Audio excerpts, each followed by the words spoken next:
Hello everyone. वैसे student जो खासकर जाम मिले इस्लामी में, चाहे वो किसी भी कोर्स में एंट्रेंस एग्जाम देने वाले हैं, इस वीडियो में किस तरीके से एंट्रेंस का प्रिपरेशन करना है, अगर आप खुद से प्रिपरेशन कर रहे हैं किस तरीके से करेंगे इसके बारे में आपको डिस्कस में डिटेल किया जाएगा। उससे पहले जो कुछ बेसिक इन्फॉर्मेशन होता है कि स्टूडेंट्स को जानना, लाइक अगर आप जामे में देना चाहते हैं तो वो मैं आपको रिकमेंड करना चाहूँगा। सबसे पहले आपको गूगल पे जाना है, सर्च कर लेना है JMICUE। जैसे जब सर्च करेंगे इस तरीके का आइकन है, आपको इस पर सिंपली क्लिक कर देना है।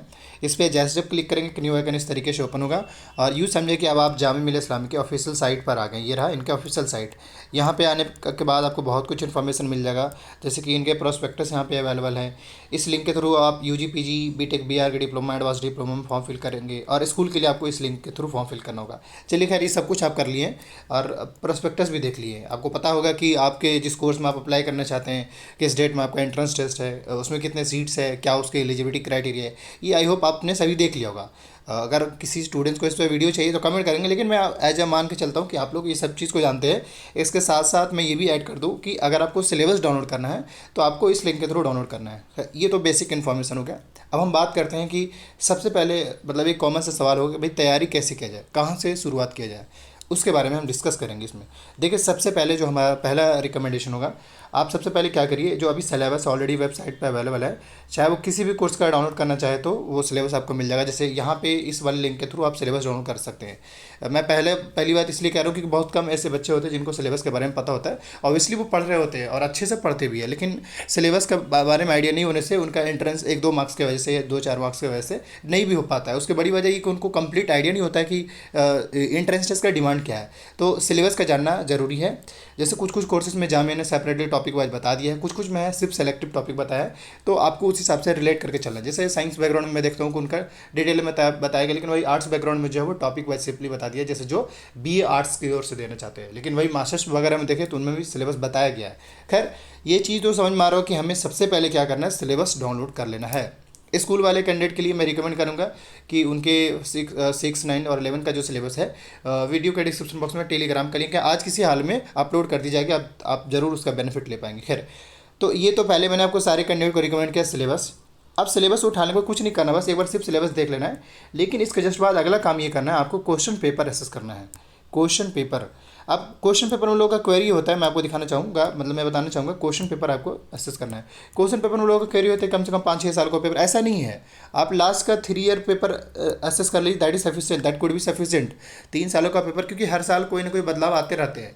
तो बस एटलीस्ट आपको पेपर किस लिए, जैसे मैं सेकंड चीज़ मैं आपको बताना चाह रहा हूँ, पेपर आईडी दे रहा हूँ इसलिए क्योंकि जब क्वेश्चन पेपर देखेंगे तो आपको ये आइडिया लगेगा कि जामिया एक्चुअली पूछ क्या रहा है। क्योंकि ये भी आपको दिमाग दे दे यहाँ पे कि हर यूनिवर्सिटीज़ के क्वेश्चन पेपर का डिमांड अलग अलग होता है। चाहे आप AMU को जामिया से अगर कंपेयर करेंगे तो AMU का ऐसा लगा कि वो कोई और सेक्टर से ज़्यादा पूछता है। वही अगर BHU को उठाकर देखेंगे तो उसका कोई और सेक्टर ऐसा होता है जो कुछ और सेक्टर से पूछता है। तो यह मैं यहाँ पे ये समझाने की कोशिश कर रहा हूँ कि हर यूनिवर्सिटीज़ के क्वेश्चन पेपर का डिमांड अलग अलग होता है, इसलिए जामिया के क्वेश्चन पेपर के डिमांड को समझना बहुत ज़रूरी है। अब सवाल होगा कि इनके क्वेश्चन पेपर से कैसे समझा जाए या कैसे समझा जाए कि जामिया का क्वेश्चन पेपर इस टाइप का आ रहा है। सबसे बेसिक रीजन मैं आपको दूंगा। आपके पास क्वेश्चन पेपर एसेस कर लिए। जिस भी स्टूडेंट के पास क्वेश्चन पेपर नहीं होगा, मेरे पास कुछ पेपर हैं, वो वीडियो के डिस्क्रिप्शन बॉक्स में इंस्टाग्राम का लिंक है, मुझे मैसेज कर देंगे। लेकिन सवाल है कि क्वेश्चन पेपर किस तरीके से हम एनालिटिक करें। यहाँ पे मैं आपको वर्ड बताने जा रहा हूँ, एनालिटिक करना है। क्या करना है, जैसे मान ली कि अगर आप कोई क्वेश्चन है, सपोज करें साइंस में ही बात करें तो रिएक्शन से आ जाए, तो उसमें आपको केमिकल रिएक्शन पूरा याद कर जाना है। इस तरीके से और भी अगर हम अगर इलेक्ट्रॉनिक कन्फिग्रेशन से पूछ दे वो आपको देख लेना है। इस तरीके से अगर हम BA साइड में चले जाए तो वहाँ पे अगर आप आर्टिकल से पूछे जा रहे हो तो इंपॉर्टेंट आर्टिकल जो भी है वो अच्छे से देख लेना है। अब इंपॉर्टेंट आर्टिकल कैसे देखेंगे, कैसे समझ में आएगा, क्वेश्चन को देखिए। लास्ट 3 ईयर में ये देखिए कि हाँ भाई ये आर्टिकल से किस टाइप का क्वेश्चन पूछा गया है, साइंस से किस टाइप का क्वेश्चन पूछा गया है, इस तरीके से और भी सेक्टर जैसे इकोनॉमिक में किस टाइप से क्वेश्चन पूछा जा रहा है, ज्योग्राफी में किस टाइप से पूछा जा रहा है। क्योंकि आपको जब पेपर ये एनालिटिक करेंगे तो आपको ऐसा लगेगा कि कुछ कुछ क्वेश्चन ऐसे जामिएगा जो कहीं ना कहीं घुमा रहा है स्टूडेंट्स को और उसी के बीच में रख रहा है। तो वहाँ ये चीज़ आपको कन्फर्म पता चलेगा जब क्वेश्चन पेपर देखेंगे तब। देखिए, एक बात ये मैं आपको बता दूँ, जो आपसे हो सकता है वो तो करेंगे ना, जो नहीं हो सकता उसके लिए क्यों सोचना, उतना ज़्यादा क्यों आप ये हो मतलब वरिड क्यों होते हैं। मैं तो ये कह सकता हूँ आपसे, जैसे मान ली कि अगर आर्टिकल हो सकता है तो वो आप कर सकते हैं। इस तरीके से पार्लियामेंट हो गया, लोकसभा राज्यसभा, ये आप कर सकते हैं, तो उस चीज़ को आप कर सकते हैं। लेकिन जो चीज़ आपसे हो नहीं सकता है उसको क्यों उतना दिमाग लगाना। इसलिए मैं कहता हूँ ऑब्वियसली कट ऑफ कम बेसी होते रहते हैं, लेकिन मैं फिर से कहता हूँ कि आपको क्वेश्चन के लेवल को, डिमांड को समझना और सेलेक्टिव चीज़ों पे ध्यान देना है। क्योंकि अगर आप जामिया के क्वेश्चन देखेंगे तो वहाँ पे वो सेलेक्टिव चीज़ों पे ध्यान देता है, ज़्यादा उल्टी सीधी क्वेश्चन नहीं पूछता है। सेलेक्टिव करंट अफेयर का पार्ट होता है, सेलेक्टिव इंग्लिश के क्वेश्चन होते हैं, सेलेक्टिव ही आपके पॉलिटी, ज्योग्राफी, ये सबसे क्वेश्चन, जैसे कभी वो परमानेंट सेटलमेंट को लेकर पूछ दिया जाता है, या फिर इंडिया मीन्स फ्रीडम बुक किसके द्वारा लिखा गया है, तो ये सेलेक्टिव उनके क्वेश्चन होते हैं। तो आप ये चीज़ दिमाग लगाना कि भाई ये पूछ क्या रहा है। तो यहाँ से आपको क्वेश्चन एनालिटिक करने के बाद पता चलेगा। मैं एनालिटिक करने का 2-3 तरीका बताऊंगा। सबसे पहले क्वेश्चन पेपर देखिए, उसके बाद क्वेश्चन पेपर को पढ़िए, उसके बाद ये कोशिश करिए कि इसका एरिया क्या है, कहाँ से पूछ रहा है। अगेन सेकंड नंबर पर जाइए, थर्ड नंबर पर जाइए। तो जब आप 100 MCQ या जो भी आपके पेपर होंगे, अगर आप मान ली 100 MCQ है, तो अगर आप उसको एनालिटिक करेंगे तो हो सकता है कि 40 से 50 टॉपिक बनेंगे टोटल, जो कि ऐसा लगेगा कि ये टॉपिक ऐसा है जो बिल्कुल रिलेवेंट है, सफिशिएंट है, इतना तो एटलीस्ट करना ही है। तो वो एक एरिया ऐसा होगा जिससे जामिया कम से कम 40-50 टॉपिक अगर बनाएंगे तो कम से कम जामिया जो होगा 20 से 30 क्वेश्चन आराम से उसमें पूछ देगा। ऐसा देखा जाता है, आप चेक कर सकते हैं। तो मैं आपको क्वेश्चन पेपर को लेकर बता दिया। बाकी थर्ड पॉइंट पे हम अगर हम बात करें यहाँ पे, तो कट ऑफ को लेकर, देखिए कट ऑफ को लेकर मुझे नहीं लगता कि किसी स्टूडेंट को इसमें वरीड होने की चाहिए। अलग चलिए इस पर भी हम डिस्कस करेंगे आगे, मगर मैं आपको कहना चाहूँगा कट ऑफ डिपेंड करता है आपके क्वेश्चन, लेवल ऑफ क्वेश्चन पे और लेवल ऑफ लिखन पे, कितने बच्चों ने अप्लाई करा और क्वेश्चन का लेवल क्या था, ये डिपेंड करता है। बट उससे ज़्यादा क्वेश्चन पे का लेवल डिपेंड करता है। हो सकता है कि अगर आपके क्वेश्चन के लेवल ईजी हो, ऑब्वियसली कट ऑफ हाई चले जाएंगे, और वही अगर देख लिए क्वेश्चन अगर टफ होंगे तो कट ऑफ मीडियम रह जाएगा। तो ये डिपेंड करता है लेवल पे, ये कोई बड़ी प्रॉब्लमेटिक से नहीं है। अगर आपकी तैयारी अच्छे है, क्वेश्चन पेपर के हिसाब से है, तो ऑब्वियसली चांस बन जाएगा कि हो जाए। अब इसके बाद नेक्स्ट पॉइंट जो है, क्योंकि जब आपको ये पता चल जाएगा, जैसे आपने लाइक स्टडी मटेरियल या टॉपिक वाइज मटेरियल सेलेक्टिव कर लिया और आपने सिलेबस भी देख लिया, क्वेश्चन पेपर को भी देख लिया, तो ये चीज़ें समझ में आ रहा है कि हाँ भाई पूछ क्या रहा है। थोड़ा बहुत तो हर किसी को लगता है, अनकॉन्शियस जरूर लगता है या अनप्रेडिक्टेबल जरूर लगता है, लेकिन फिर भी एटलीस्ट इतना तो होगा ना कि कुछ आइडिया आपको लग जाएगा कि हाँ भाई इतना इस एरिया से पूछ रहा है। इसके जस्ट बाद अब आपको स्टडी मटेरियल रेडी करना है। स्टडी मटेरियल रेडी करने के लिए आप उस हिसाब से, जैसे मान ली, एक तो ये है कि टॉपिक के हिसाब से आप अपना नोट्स बना सकते हैं, लिख सकते हैं, या तो गूगल का हेल्प लेके, यूट्यूब लेक्चर का हेल्प लेकर के उस हिसाब से कर सकते हैं। लेकिन उसमें होगा ये कि मैं आपको एक आइडिया दे रहा हूँ, उसमें होगा ये कि आपको ऐसा लगेगा कि हमने पूरा हिस्ट्री भी नहीं करा, हमने पूरा पॉलिटी भी नहीं करा, हमने पूरा ज्योग्राफी भी नहीं करा।